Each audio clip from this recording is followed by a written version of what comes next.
माझं नाव प्रतीक सुधीर चव्हाण. तर मागच्या भागात आपण अष्टप्रधान मंडळाचा पगार पाहिला. या भागात आपण पगार पाहणार आहोत आपल्या सैन्याचा. पण सैन्याचा पगार पाहण्याआधी आपण त्या सैन्याची मुख्यतः हेरार्की कशी असायची त्यावर लक्ष देऊया. तर आपल्या सैन्याचे सर्वात प्रमुख जे अधिकारी होते ते होते सरनोबत.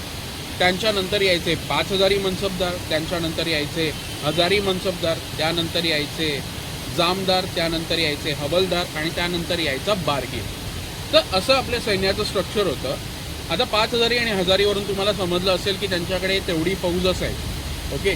आणि त्या फौजेचा पगार हा आपल्या म्हणजे आपले महाराज द्यायचे, आपले शिवराय द्यायचे त्यांना. ओके.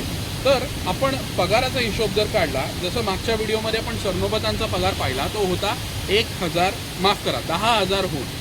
ओके.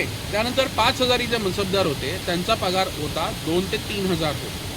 त्यानंतर जमादार नाही, माफ करा, 1000 मनसबदारांचा पगार होता 1 ते 1500 होऊन. त्यानंतर येतात जमादार, त्यांचा पगार होता 500 होऊन. त्यानंतर येतात हवलदार, त्यांचा 125 होऊन.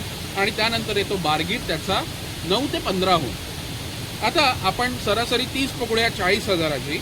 तर आजच्या काळातला जो पगार होईल तो होईल सरनोबतांचा 40 ते 30 कोटी, 5000 मनसबदाराचा 8 ते 12 कोटी, 1000 मनसबदाराचा 4 ते 6 कोटी, जमादाराचा 2 कोटी, हवालदाराचा 50 लाख आणि बारगीराचा 3,60,000 ते 6 लाख.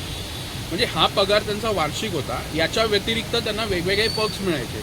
पर्क्स अँड बेनिफिट जे आपण आजच्या भाषेत बोलतो, ज्याच्यामध्ये पालखी असेल, घोडे असतील, त्याचबरोबर वार्षिक धान्य असेल, हे सुद्धा त्यांना मिळायचे. आणि हे जे पगारी मनसबदार होते, हे जे पगारी लोक होते, त्यांना हा सगळा पगार वार्षिक दिला जायचा. तर ही माहिती तुम्हाला कशी वाटली हे कमेंटद्वारे नक्की कळवा.